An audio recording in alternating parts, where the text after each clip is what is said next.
من جائر فأمرہ ونہاہ فقتلہ. ایک ظالم بادشاہ کے روبرو کھڑے ہو کر اسے نیکی کا حکم دیا, اسے برائی سے روکا, تو اس کے بدلے اسے قتل کر دیا گیا. ایسا آدمی بھی کیا ہے؟ سید الشہداء ہے. اللہ اس کو بھی شہداء کی سرداری کا رتبہ اور مرتبہ عطا کرے گا. اب یہ تو شاید ہم میں سے ہر ایک کے بس کی بات نہیں ہے نا. ہے کتنے لوگ صرف تمنا کرتے ہیں فرض نمازیں چھوٹ جائیں, سب کچھ چھوٹ جائے, بادشاہ کا, چیف منسٹر کا, پرائم منسٹر کا اور پرنب مکھرجی کا چہرہ ہی نظر آ جائے, لائن لگائے کھڑے ہوتے ہیں, ہے کہ نہیں؟ لیکن پھر بھی کتنے لوگوں کو نصیب نہیں ہوتا. لیکن آئیے اس کے بعد 12واں عمل سنیں. میں سمجھتا ہوں کہ اب کسی کو بہانہ نہیں ہے کہ یہ میں نہیں کر سکتا. کیا ہے وہ 12واں عمل؟ ہر نماز کے بعد سبحان اللہ, الحمدللہ, اللہ اکبر کہنا. کہہ سکتے نہیں کہہ سکتے؟ لیکن باہر کوئی چپل چوری کر کے لے جائے گا اس لیے بھاگ جاتے ہیں, ورکشاپ کھلنے والی ہے اس لیے بھاگ جاتے ہیں, چولہے پہ چاول رکھ کے آئے ہیں اس لیے بھاگ جاتے ہیں, باہر دوست کھڑا انتظار کر رہا ہے اس لیے بھاگ جاتے ہیں. امام سلام پھیرنے کو دیر ہی نہیں. اگر اتفاق سے امام اگر سلام پھیرنے میں دیر کر دیا تو پتہ نہیں سو گیا کیا امام کر کے 4 گالی ہی دینے لگ جائے. یہ آج کل ہمارے لوگوں کی حالت ہوگی. اللہ ہدایت دے ہم سب کو. کتنی ساری مسجدیں ایسی ہیں کہ امام سلام پھیرنے کے بعد 1 منٹ 60 سیکنڈ بھی نہیں گزرتا, بس گنتی کے چند آدمی ہی رہ جاتے ہیں, ورنہ کسی کسی جگہ تو مسجد ہی خالی ہو جاتی. جبکہ یہ سبحان اللہ, الحمدللہ, اللہ اکبر کہنے میں کوئی زیادہ وقت نہیں لگتا, لیکن اس کا اجر و ثواب جہاد فی سبیل اللہ کے اجر و ثواب کے برابر اللہ کے رسول صلی اللہ علیہ وسلم بتلا رہے ہیں. تو ہم کیوں اس طرح کی نیکیوں کو کھو جائیں؟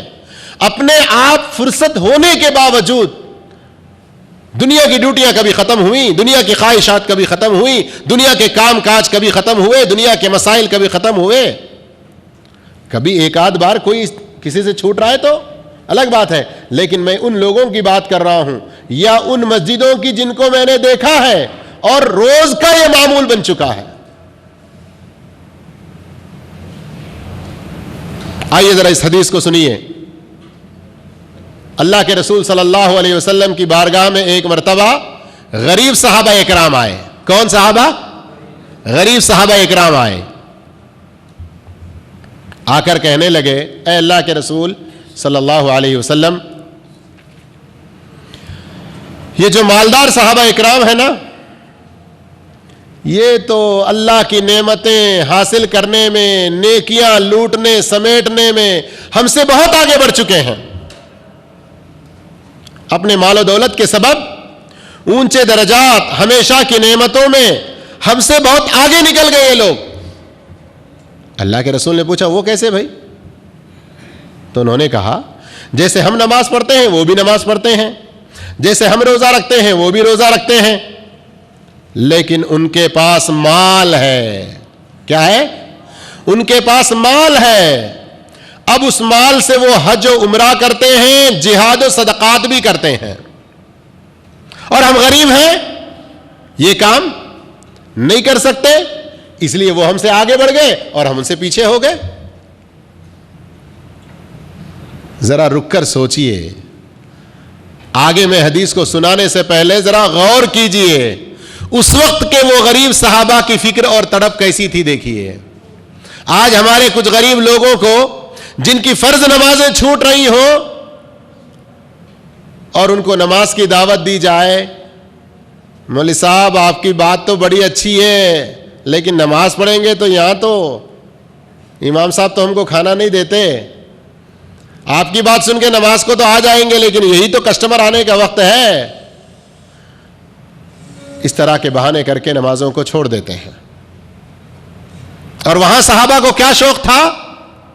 ہم جیسے نماز پڑھ رہے ہیں مالدار لوگ بھی نماز پڑھ رہے ہیں, ہم جیسے روزہ رکھ رہے ہیں مالدار لوگ بھی روزہ رکھ رہے ہیں, لیکن اللہ نے ان کو مال سے نوازا ہے، اس مال سے حج بھی کرتے ہیں، اس مال سے عمرہ بھی کرتے ہیں، اس مال سے جہاد بھی کرتے ہیں، اس مال کو اللہ کے راستے میں صدقہ خیرات کرتے ہیں. یہ کام ہم نہیں کر سکتے، اس لیے ان کے اجر و ثواب کو ہم نہیں پہنچ پا رہے ہیں.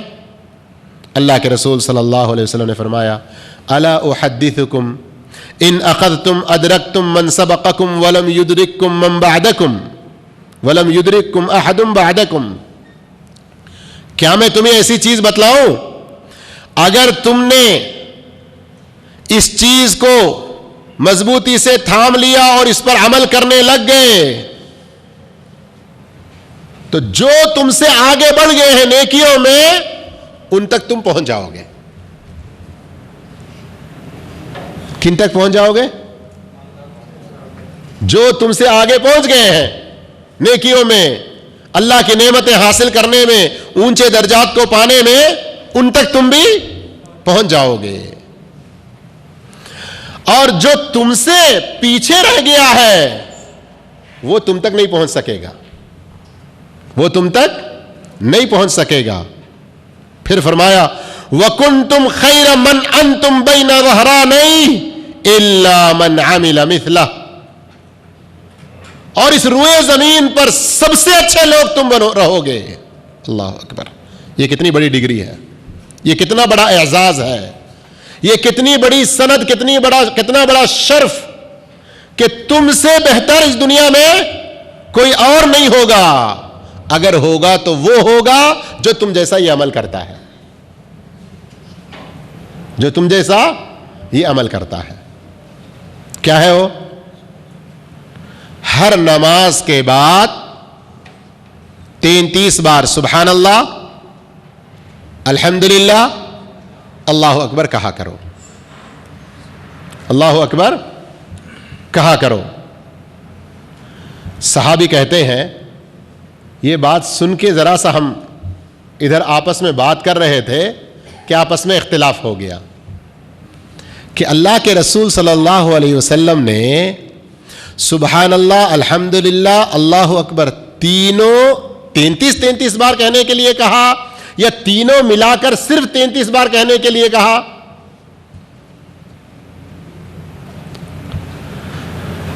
تو راوی کہتے ہیں کہ میں جا کر پھر اللہ کے رسول صلی اللہ علیہ وسلم سے پوچھا کہ بات کیسی ہے. تو آپ صلی اللہ علیہ وسلم نے فرمایا سبحان اللہ، الحمدللہ، اللہ اکبر، ان میں سے ہر ایک 33 بار کہو. ہر ایک 33 بار کہو. میرے بھائیو ذرا سوچو، آپ ابھی بیٹھے بیٹھے آپ گن لیں 1 منٹ سے کم وقت میں آپ یہ سبحان اللہ، الحمدللہ، اللہ اکبر 100 بار کر سکتے ہیں. کتنے؟ 1 منٹ سے بھی کم وقت میں. اور میں وہ راجدھانی سپر فاسٹ والا نہیں بول رہا ہوں سو کر کے آواز آنے والی. سبحان اللہ، الحمدللہ، اللہ اکبر، سبحان اللہ، الحمدللہ، اللہ اکبر. الفاظ پورے صحیح ادا ہوتے ہیں اس کے حساب سے بتا رہا ہوں میں. آج سے عمل کریں گے انشاءاللہ. سب لوگ نہیں کہہ رہے انشاءاللہ، سب عمل کریں گے اس پر. اللہ ہم سب کو توفیق دیں. یہ کوئی بہت آپ کے جیب میں سے کچھ خرچ نہیں ہو رہا ہے، آپ کے جسم میں سے کچھ نہیں گھٹ رہا ہے، نہیں گھل رہا ہے. یہ تو بیٹھے بیٹھے اتنے بڑے اجر و ثواب اور نیکیاں کمانے کا یہ موقع ہے، اور اس میں ہم سستی کرتے ہیں تو بڑے خسارے میں پڑتے ہیں. اس لیے میرے بھائیوں اس میں کوتاہی نہ کریں. اور 13ویں چیز یہ بھی انشاءاللہ ہم میں سے ہر ایک کے لیے بہت ہی آسان ہو سکتا ہے اگر ہم کرنے لگیں اور اس کو آسان سمجھیں. ورنہ ہماری حالت تو یہ ہے کہ نماز کے بعد ہم میں سے کئی لوگوں کی نماز کے بعد 1 منٹ بیٹھ کر ذکر کرنا بڑا بھاری ہوتا ہے. باہر جانے کے بعد چپلوں کے پاس کھڑے کھڑے دوست سے 10 منٹ بات کرنا وہ بھاری نہیں ہوتا. فرض نماز سے پہلے اذان کے بعد اقامت ہونے کا انتظار کرتے ہوئے حماموں کے پاس وہ بدبو سونگتے ہوئے کھڑا ہونا، باتیں کرنا، گپ شپ کرنا وہ مشکل نہیں محسوس ہوتی. اول وقت میں آ کے مسجد میں 2 رکعت پڑھنا یا قرآن کی تلاوت کرنا یا ذکر کرتے بیٹھنا، ارے کیا متوا بن جاتا ہے یار. تو بھی رہنے دینا تھوڑا سا، ابھی اقامت کے لیے ابھی اتنا ٹائم ہے تھوڑا سا. ہاں کیا ہوا ادھر کا؟ وہ پرسوں فون کیا تھا، کیا اس کا؟ یہ بس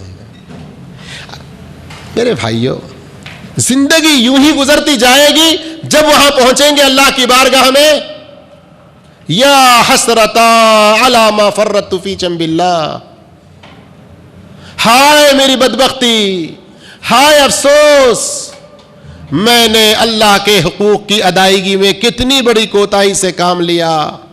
وہاں پچھتاتے رہیں گے. کچھ فائدہ ہوگا؟ کچھ نہیں فائدہ ہوگا. اللہ ہم سب کو نیک توفیق عطا فرمائے. میں نے جیسے آج سے 2-4 دن پہلے ہی بتایا، یہ ہمارے سوسائٹی میں، معاشرے میں چند جو عادات و حرکات، جو چیزیں ہیں، ان کو میں اس لیے پیش کرتا ہوں تاکہ ہمیں ذرا ہوش آ جائے. صرف حدیث سنا کے اتنا ہی خاموش رہ جاتے ہیں تو یہ مثالیں ہر ایک کو جلدی سمجھ میں نہیں آتی ہیں، اس لیے کبھی کبھی بتانے کی ضرورت پڑتی ہے. تو آج 13واں سبق جو میں پیش کرنے جا رہا ہوں، جن کا مقام و مرتبہ، جن کا اجر و ثواب انشاءاللہ جہاد فی سبیل اللہ کے اجر و ثواب کے برابر ہے، وہ ہے 100 مرتبہ الحمدللہ کہنا، 100 مرتبہ سبحان اللہ کہنا، اور 100 مرتبہ اللہ اکبر کہنا. ذرا ان کے فضائل کو سنیے. اور یہ حدیث مسند احمد، ابن ماجہ، سنن نسائی کبریٰ اور صحیح الترغیب والترہیب وغیرہ میں ہے. ام ہانی رضی اللہ تعالی عنہا وہ کہتی ہیں کہ اللہ کے رسول صلی اللہ علیہ وسلم کا گزر ہوا تو میں نے آپ کو روک لیا اور میں نے آپ سے پوچھا کہ اللہ کے رسول صلی اللہ علیہ وسلم، آپ جانتے ہیں کہ میں بہت بوڑھی اور کمزور ہو گئی ہوں، چنانچہ مجھے کوئی ایسا عمل بتلائیے جو میں بیٹھے بیٹھے کر سکوں. اب دیکھیں اس وقت کی بوڑھی عورتوں کو بھی جو ہے نا، خالی نواسیوں، نواسوں، پوتوں، پوتریوں سے کھیلنے اور ان سے وقت برباد کرنے کا نہیں، اپنے وقت کو کیسے کاموں میں گزارنے کی فکر تھی کہ اللہ کے رسول صلی اللہ علیہ وسلم سے اس بارے میں سوالات بھی کیا کرتی تھیں. ذرا غور کریں اس ناحیے سے بھی. حدیثوں میں جب پڑھتے ہیں کہ وہ بچہ تھا، اس نے ایسا سوال کیا، یہ بوڑھا تھا، وہ ایسا سوال کیا، وہ بوڑھی تھی، اللہ کے رسول سے یہ پوچھی، فلاں بدو آیا، وہ دیہاتی آیا، اللہ کے رسول کے ساتھ بات کرنے میں اس طرح بدتمیزی اور بدسلوکی کے ساتھ کیا، لیکن سوال اس نے ایسا کیا. جب حدیثیں پڑھتے ہیں نا تو ذرا ہماری سوسائٹی پہ نگاہ ڈال کے اس سے بھی کچھ سبق حاصل کرنے، اور اس میں ہمارے اپنے سوسائٹی کے حوالے سے، سماج کے حوالے سے کیا اصلاح اور کس طرح کے ان کے اندر بھلائی لانے اور اچھائی لانے کے کیا اس کے اندر ہمارے لیے نمونے ہیں، ان کو سوچنا چاہیے. صرف آج کل تو ماشاءاللہ کچھ پرندے بھی ہیں مارکیٹ میں 20 ریال میں آپ کو مل جاتے ہیں، جا کے آپ بٹن دبائیے، آپ بات کیجئے، وہ بھی کرتا نہیں کرتا ہے. اور زندہ پرندے بھی ہیں، طوطا ہے اور دوسرے ہیں، باتیں کرتے ہیں کہ نہیں کرتے ہیں، لیکن ان کو بھی انسان کہا جاتا ہے، عقل والے جانور، سمجھ بوجھ رکھنے والے کہا جاتا ہے. ہمارے میں ان میں پھر فرق کیا رہ جائے گا؟ تو کچھ بھی عبارتوں کو پڑھیں گے، قرآنی آیتوں کو پڑھیں گے، حدیثوں کو پڑھیں گے تو صرف یوں ہی پڑھنا نہ رہ جائے، تدبر کے ساتھ، غور و فکر کے ساتھ، سمجھ بوجھ کے ساتھ پڑھیں. آئیے وقت بھی ہو رہا ہے تو میں حدیث کا ترجمہ سنا دیتا ہوں عربی عبارت پڑھنے کے بجائے. جب انہوں نے سوال کیا کہ اللہ کے رسول صلی اللہ علیہ وسلم، میں بہت بوڑھی اور کمزور ہو گئی ہوں، مجھے کوئی ایسا عمل بتلائیے جو میں بیٹھے بیٹھے کر سکوں، تو اللہ کے رسول صلی اللہ علیہ وسلم نے فرمایا 100 بار سبحان اللہ کہو. کتنی بار؟ 100 بار سبحان اللہ کہو. کیا فائدہ اس کا؟ یہ تمہارے لیے 100 گردنوں کے آزاد کرنے کے برابر کا اجر ہے. 100 غلاموں کو آزاد کرنے کے برابر کا اجر ہے. اولاد اسماعیل میں سے 100 غلاموں کو آزاد کرنے کے برابر کا اجر ہے. موضوع سے متعلق بات نہیں آئی نا، جہاد فی سبیل اللہ کے اجر و ثواب کے برابر؟ اب آ رہی ہے. 100 بار الحمدللہ کہو. 100 بار الحمدللہ کہنا تمہارے لیے کجاوے اور لگام لگے ہوئے 100 گھوڑوں کے برابر ہے جنہیں تم اللہ کے راستے میں جہاد فی سبیل اللہ میں دے رہے ہو. کجاوا معلوم ہے؟ گھوڑے کے اوپر بیٹھنے کے لیے جو زین اور بیٹھنے کے لیے جو بنائی جاتی ہے.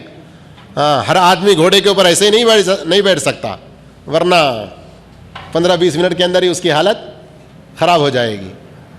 بیٹھنے کے لیے زین بنائی جاتی ہے، کجاوا اس کو کہا جاتا ہے، اور لگام جو اس کے منہ میں لگا ہوتا ہے.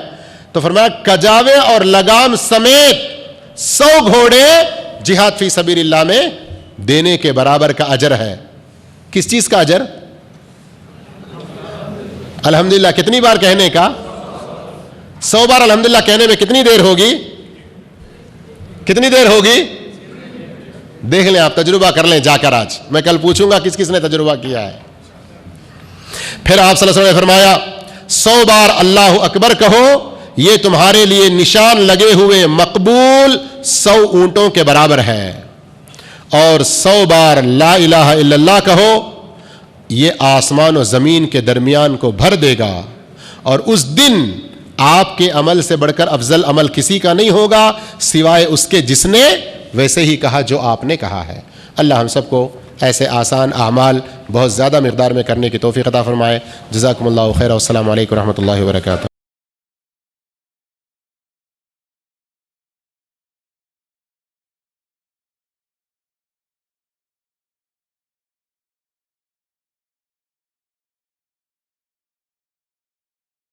بسم اللہ الرحمن الرحیم. ویل لکل ہمزۃ لمزہ الذی جمع مالا وعددہ یحسب ان مالہ اخلدہ کلا لینبذن فی الحطمہ. الحمدللہ والصلاة والسلام علی رسول اللہ، اما بعد. محترم بھائیو، عزیز ساتھیو، اللہ کے فضل و توفیق سے ہم رمضان کا ایک ہفتہ مکمل گزار چکے ہیں، اور آج یہ دوسرا ہفتہ شروع ہو چکا، بلکہ اس کا ایک دن بھی ختم ہو چکا ہے. اور اپنے اس علمی سلسلے میں ہم ترقی کرتے ہوئے، آگے بڑھتے ہوئے اب تک پورے 7 دروس مکمل کر چکے ہیں، اور یہ آج 8واں درس آپ کے سامنے شروع ہونے جا رہا ہے. جو سلسلہ ہمارا چل رہا تھا کہ وہ اعمال صالحہ جن کا اجر و ثواب جہاد فی سبیل اللہ کے برابر ہے، ان میں کچھ نیک اعمال کا جو ذکر ہم سن رہے تھے، ان میں 14واں نیک عمل اللہ تعالی سے شہادت فی سبیل اللہ کا سوال کرنا. اس سے پہلے ہم سن چکے ہیں کہ جہاد فی سبیل اللہ کا کیا مقام و مرتبہ ہے، اور اس میں شہادت فی سبیل اللہ یہ بھی بڑے اجر و ثواب کی بات ہے. تب یہاں جو بات بتائی جا رہی ہے وہ ہے اللہ سے شہادت فی سبیل اللہ کا سوال کرنا. اب اگر ہم سوال کرنے میں سچے رہیں تو اس کا کتنا مقام و مرتبہ ہے کہ بستر پر بھی اگر موت ہو جائے اللہ تعالیٰ وہ مرتبہ عطا کرے گا. حدیث سنیے. حضرت سہل بن حنیف رضی اللہ عنہ سے روایت ہے کہ رسول اللہ صلی اللہ علیہ وسلم نے فرمایا من سأل اللہ الشہادۃ بصدق بلغہ اللہ منازل الشہداء وإن مات علی فراشہ. جس نے اللہ سے شہادت کا سوال سچائی کے ساتھ کیا، صدق کے ساتھ کیا، اللہ تعالیٰ اسے شہداء کی منزلیں طے کرا دیں گے، شہداء کے مرتبے تک پہنچا دیں گے، اگرچہ اس کی موت کہاں ہوئی ہو؟ بستر پر ہوئی ہو. وَإِن مَاتَ عَلَى فِرَاشِهِ. اگر وہ اپنے بستر ہی پر مرا ہو لیکن اللہ اس کو کہاں کون سا مرتبہ دیں گے؟ شہادت کا مرتبہ دیں گے. اب آپ غور کیجئے، اس حدیث کے اندر ہمیں کتنی بڑی خوشخبری اور کتنی بڑی عظیم بشارت دی گئی ہے، لیکن ضرورت اس بات کی ہے کہ ہم اپنے دل سے، دل کی گہرائیوں سے، دل کی سچائیوں سے، پورے صدق نیت سے اس عظیم کام کے لیے تیار ہوں، اور اللہ عز و جل سے یہ شہادت کا سوال کریں، شہادت طلب کریں. تو اس طلب کرنے میں صرف زبانی نہ ہو بلکہ ہم پوری طرح سے سچے ہوں. بس نیت میں پختگی کی ضرورت ہے. مسئلہ اگر دیکھا جائے تو بڑا آسان ہے، بس نیت میں سچائی کی اور اچھے کاموں میں آگے بڑھنے کی ضرورت ہے. اب یہاں کوئی آدمی اس طرح کے ہیلے بہانے کرنے کی ضرورت نہیں ہے کہ میں بڑا بزدل ہوں، میں کمزور ہوں، میں یہ نہیں کر سکتا، میرے اندر اتنی ہمت نہیں ہے۔ کیوں؟ اس لیے کہ یہاں یہ کہا جا رہا ہے کہ سچائی کے ساتھ سوال کرنا ہے، طلب کرنا ہے۔ اب یہ بھی اگر کسی سے نہیں ہو سکتا ہے تو اس سے بڑا کمزور کون ہوگا؟ اسی مفہوم میں ایک اور حدیث سنیے حضرت انس بن مالک رضی اللہ تعالیٰ عنہ کی، کہ رسول اللہ صلی اللہ علیہ وسلم نے فرمایا ان بالمدینۃ اقواما ما سرتم مسیرا ولا قطعتم وادیا الا كانوا معكم قالوا یا رسول اللہ صلی اللہ علیہ وسلم وهم بالمدینہ قال وهم بالمدینہ حبسهم العذر۔ یہ غالباً جنگ تبوک کا واقعہ ہے کہ اللہ کے رسول صلی اللہ علیہ وسلم نے دوران سفر فرمایا مدینے میں ایسے لوگ ہیں، مدینے میں ایسے لوگ ہیں کہ جہاں بھی تم چلے اور جس وادی سے بھی تم گزرے، کن سے مخاطب ہو کے کہہ رہے ہیں اللہ کے رسول؟ ان صحابہ سے مخاطب ہو کے کہہ رہے ہیں جو میدان جنگ میں آپ کے ساتھ شریک ہوئے ہیں، ان سے مخاطب ہو کے ان لوگوں کے بارے میں کہہ رہے ہیں جو شریک نہیں ہوئے، کہہ رہے ہیں مدینے میں ایسے لوگ ہیں کہ جہاں بھی تم چلے اور جس وادی سے بھی تم گزرے وہ تمہارے ساتھ ساتھ تھے۔ صحابہ نے کہا اللہ کے رسول صلی اللہ علیہ وسلم وہ تو مدینے میں ہیں، ہمارے ساتھ کیسے ہیں؟ اللہ کے رسول صلی اللہ علیہ وسلم نے فرمایا کہ ہاں وہ مدینے میں رہتے ہوئے بھی تمہارے ساتھ ہیں، وہ مدینے میں رہتے ہوئے بھی تمہارے ساتھ ہیں، کسی عذر کی وجہ سے وہ رک گئے ہیں۔ سورہ توبہ میں یہ آیت آپ پڑھیے گا، آپ کو وہاں یہ بات مل جائے گی کہ کئی ایسے غریب صحابہ اکرام آئے جو اس میدان میں، جو اس غزوہ تبوک میں شریک ہونا چاہتے تھے، لیکن نہ خود ان کے پاس کوئی سواری ہے، نہ ان کے پاس اتنا مال ہے کہ کچھ انتظام کر کے اس کے لیے نکل سکیں۔ اللہ کے رسول صلی اللہ علیہ وسلم کے پاس آ کے سوال کرتے، آپ کے پاس جو بھی سہولت ہوتی مہیا کرتے چلے گئے، یہاں تک کہ کچھ لوگ آئے، اللہ کے رسول صلی اللہ علیہ وسلم نے فرمایا میرے پاس تو کچھ بھی نہیں ہے۔ تو کیا ہوا؟ وہ واپس جانے لگے، وَتَفِيضُ أَعْيُنُهُم مِّنَ الدَّمْعِ، ان کے آنکھوں سے آنسو بہہ رہے تھے کہ ہائے ہم کو موقع نہیں ملا شریک ہونے کا۔ تو اب ان کی نیتیں تھیں پوری طرح سے، کچھ رکاوٹیں آ گئیں جس کی وجہ سے وہ نہ شریک ہو سکے، لیکن اجر میں وہ پورے کے پورے شریک رہے۔ تو انسان اگر حالات سازگار نہ بھی ہوں تو نیت پختہ کر لے، ارادہ اس کا اچھا اور سچا ہو تو اللہ تعالیٰ اس منزل تک پہنچا دیں گے۔ اسی لیے ایک واقعہ مکحول شامی رحمہ اللہ نے حکیم بن حزام رحمہ اللہ کی بیماری